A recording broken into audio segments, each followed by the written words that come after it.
Good morning.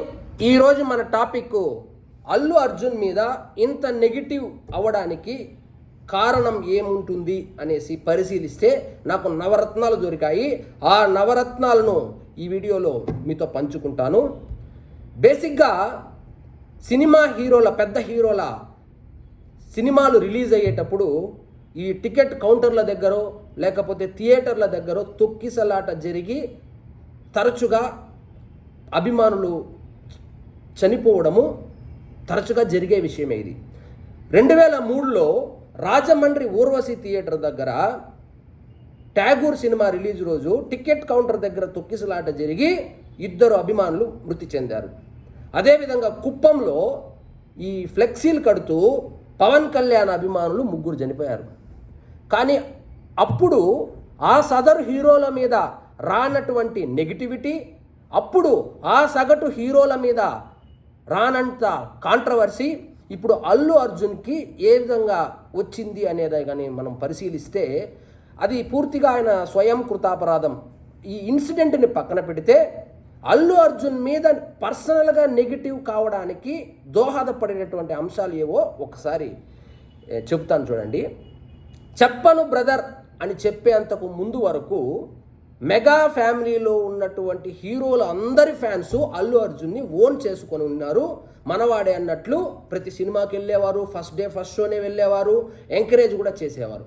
ఎప్పుడైతే నేను చెప్పను బ్రదర్ అన్నాడో అక్కడ పవన్ కళ్యాణ్ అభిమానులకు మరియు 100% పవన్ కళ్యాణ్ని ఇష్టపడే వాళ్లకు అల్లు అర్జున్కి కొంచెం గ్యాప్ ఏర్పడింది. ఈ గ్యాప్ మొన్న ఎలక్షన్లకు ఎప్పుడైతే నంద్యాలకు వెళ్ళాడో వాళ్ళ ఫ్రెండు ఏదో ప్రచారానికో దేనికి వెళ్ళాడో అప్పుడు ఇంకొంచెం మరింత ముదిరింది. ఆ చెప్పను బ్రదర్ తరువాత మెగా ఫ్యామిలీలో నుంచి ఒక సెక్షన్ ఆఫ్ ఫ్యాన్స్ అల్లు అర్జున్కి దూరం అవ్వడము, అల్లు అర్జున్ని విమర్శించడము, అల్లు అర్జున్ని చీదరించుకోవడం కూడా మొదలుపెట్టారు. ఆ విధంగా మన మెగా కాంపౌండ్ హీరోల నుంచి ఒక సెక్షన్ దూరం అవ్వగా, రెండోది ఎప్పుడైతే పుష్ప 1 సినిమా హిందీలో బాగా ఆడేసిందో అప్పటి నుంచి ఆయన అభిమానులు సోషల్ మీడియా వేదికగా ఆల్రెడీ పాన్ ఇండియా హీరోలు అయిపోయినటువంటి ప్రభాస్ గారి ఫ్యాన్స్తోనూ, జూనియర్ ఎన్టీఆర్ ఫ్యాన్స్తోనూ, రామ్ చరణ్ ఫ్యాన్స్తోనూ మావాడు కూడా పాన్ ఇండియా అన్నట్లు ప్రొజెక్ట్ చేసే ఉద్దేశమో ఏమో నాకు తెలియదు, కానీ తరచుగా ఫ్యాన్ వార్లు చేయడం ద్వారా అల్లు అర్జున్ అంటే ఆ ప్రభాస్ అభిమానుల్లో కొంతమందికి, జూనియర్ ఎన్టీఆర్ అభిమానుల్లో కొంతమందికి, రామ్ చరణ్ అభిమానుల్లో కూడా కొంతమందికి కొంత వ్యతిరేకత అయితే ఏర్పడింది. వీళ్ళు తరచుగా పాజిటివ్ వేలో ప్రొజెక్ట్ చేసుకోవడం పోయి నెగిటివ్ ట్రెండ్లు చేయడము, ఆఖరికి ఎక్కడి వరకు వెళ్ళిందంటే సనాతన ధర్మము అనే పవన్ కళ్యాణ్ గారు చెప్పినప్పుడు పవన్ కళ్యాణ్ బీఫ్ తింటాడు అని చెప్పిందని వాళ్ళ కాంగ్రెస్ ఎకో సిస్టమ్కి వీళ్ళు వీడియోస్ అవన్నీ పోస్ట్ చేసి ఎక్కడో ఒక ముస్లిం ఇంట్లో మటన్ తింటున్నటువంటి ఈ ఫోటోలని బీఫ్ అని చెప్పి ప్రొజెక్ట్ చేసి, సో కొంతవరకు ఎంతవరకు నెగిటివిటీ కాకూడదో అంతవరకు నెగిటివిటీ మూటగట్టుకున్నారు. తరువాత ఇంకొక మెయిన్ 3వ అంశం ఏమైందంటే అతని యాటిట్యూడు పూర్తిగా మారిపోయింది. ఏంటంటే నేను స్టార్ అని ఈ ప్రపంచంలో ఎవడు చెప్పుకోడు, ఒక అల్లు అర్జున్ తప్పితే. అల్లు అర్జును లేదా ప్రభాసో లేదా ఇప్పుడు సోకాల్డ్ పాన్ ఇండియా హీరోలు ఎవరైతే ఉన్నారో వాళ్ళు షెడ్యూల్ వేసుకోకముందే Rajinikanth pan Indian super star. ఆయన ఎప్పుడు ఇక్కడ షర్ట్ మీద ఐఎమ్ సూపర్ స్టార్ అని వేసుకోలే.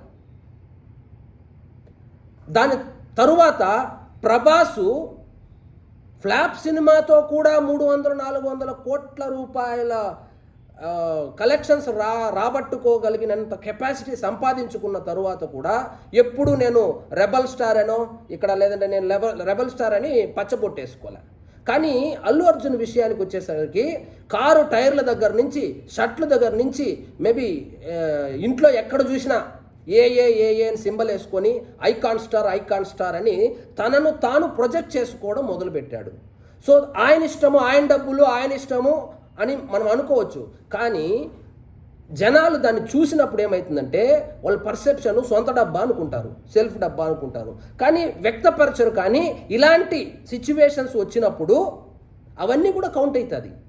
ఇతను కొంచెం యారగెంటు, ఇతను కొంచెం సెల్ఫ్ డబ్బా కొట్టుకునే అలవాటు ఉందని ఈ న్యూట్రల్ ఆడియన్స్ ఎవరైతే ఉన్నారో వాళ్ళు కూడా ఎప్పుడైతే ఇలాంటి నడిచేటప్పుడు కూడా చూడండి, లైక్ రోబోలాగా నడుచుకుంటూ రావడము, బౌన్సర్లు పరిగెత్తుకుంటూ వచ్చి కాళ్ళు మొక్కడము, దాన్ని మళ్ళీ రీల్స్ చేసి సోషల్ మీడియాలో తిప్పడము, ఇలాంటివి జరిగినప్పుడు ఏమవుతుందంటే కొంచెం ఎబ్బెట్టుగా ఉండి కొంతవరకు ఈ న్యూట్రల్ ఆడియన్స్ కూడా పెద్దగా ఈయనకు హిందీలో ఫ్యాన్స్ పెరిగినప్పటికీ ఆంధ్రప్రదేశ్ మరియు తెలంగాణ ఈ రెండు రాష్ట్రాల్లో కొంతవరకు ఇష్టపడే వాళ్ళు దూరమయ్యే సందర్భం కూడా ఉంది. ఇంకోటి ఈయనకు ఉన్నటువంటి బ్యాడ్ హ్యాబిట్ ఈ పేర్లు మర్చిపోవడము.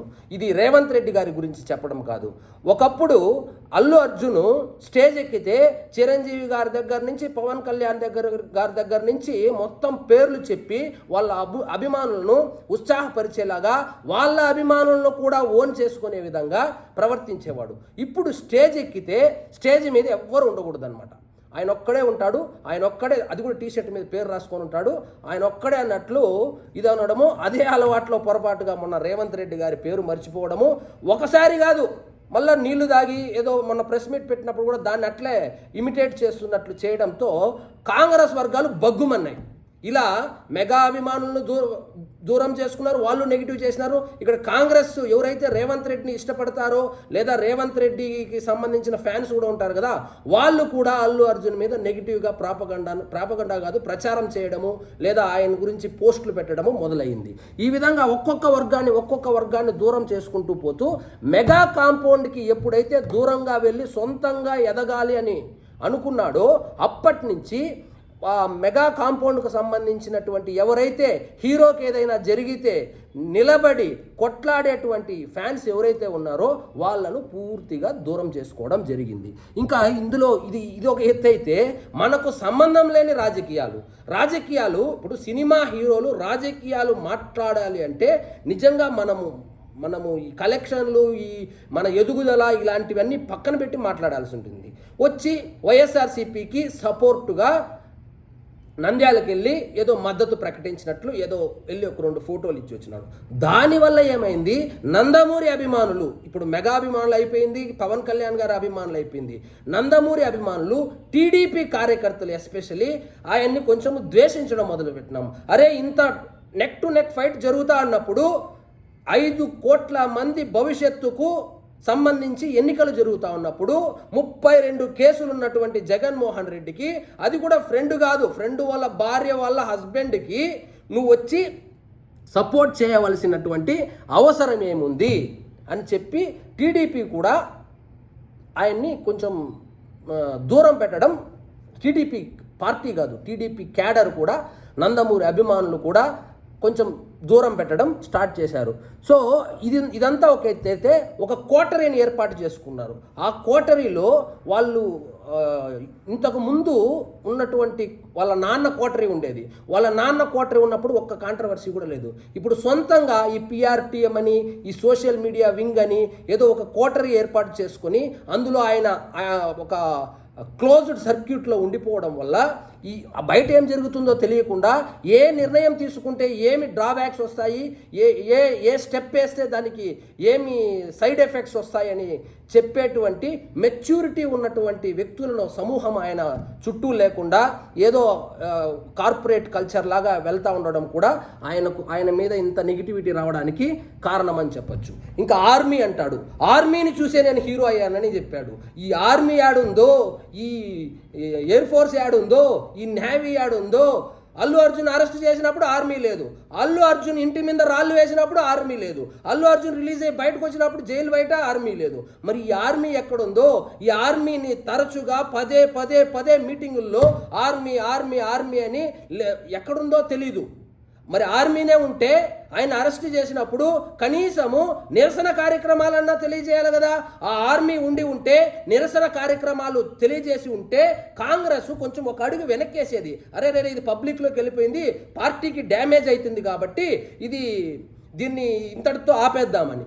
కానీ ఎటువంటి స్పందన లేకపోవడంతో రెచ్చిపోయారు కాంగ్రెస్ వాళ్ళు. అంటే జనాలకు ఈయన అరెస్టు నచ్చింది అని చెప్పి జనాలను ఓన్ చేసుకునే విధంగా రాజకీయంగా ముందుకెళ్ళిపోయారు. సో ఈ ఆర్మీ ఆడుందో, ఈ ఎయిర్ ఫోర్స్ ఆడుందో ఇంకా ఆయనదా తెలియాలి. మళ్ళీ ఇంకోటి ఎక్కువగా ఊహించుకోవడము. ఇప్పుడే మనం ప్రపంచాన్ని అంతా జయించేసినట్లు ఏముండదండి. శుక్రవారం హిట్ అయితే సినిమా మళ్ళీ సోమవారానికి మర్చిపోతారు. మళ్ళా నువ్వు ఇంత బిజినెస్ క్రియేట్ చేయాలి, నువ్వు ఇంత బజ్ క్రియేట్ చేయాలి అంటే మళ్ళీ కొత్త కంటెంట్తో రావాల్సిందే. సో నేను పుష్ప 2 హీరో అని చెప్తే నెక్స్ట్ సినిమాకి బిజినెస్ జరగదు. ఏ సినిమాకు ఆ సినిమా ఈ కాలంలో ఎట్లయిపోయిందంటే ఏ సినిమా హిట్ అవుతుందో తెలియదు, ఎందుకు హిట్ అవుతారు. చాలామంది పెద్ద పెద్ద హిట్లు ఇచ్చినటువంటి హీరోలు కూడా అడ్రస్ లేరు ఇప్పుడు. సో 1-2 సినిమాలకు వచ్చినటువంటి బిజినెస్ను దృష్టిలో పెట్టుకొని ఎక్కువగా ఊహించుకొని ఆల్రెడీ అయిపోయింది ఇక మనమే నెంబర్ 1 అనుకునేటువంటి వ్యక్తిత్వం కానీ ఆ నడవడికలు వచ్చిందంటే డౌన్ఫాల్ స్టార్ట్ అయినట్లే. ఆ విధంగా ఈ యొక్క 9 అంశాల వల్ల రాకూడనంత నెగిటివిటీ వచ్చింది. ఇప్పుడు ఈ విషయాన్ని ఏదైతే ఇప్పుడు ఇష్యూ జరుగుతుందో ఇది ఇంత పెద్దడవడానికి కారణము ఆయన వ్యక్తిత్వము మరియు నేను ఇప్పుడు చెప్పినటువంటి 9 కారణాలని నేను భావిస్తున్నాను. ఇదే అండి ఈరోజు మన టాపిక్. జై హింద్.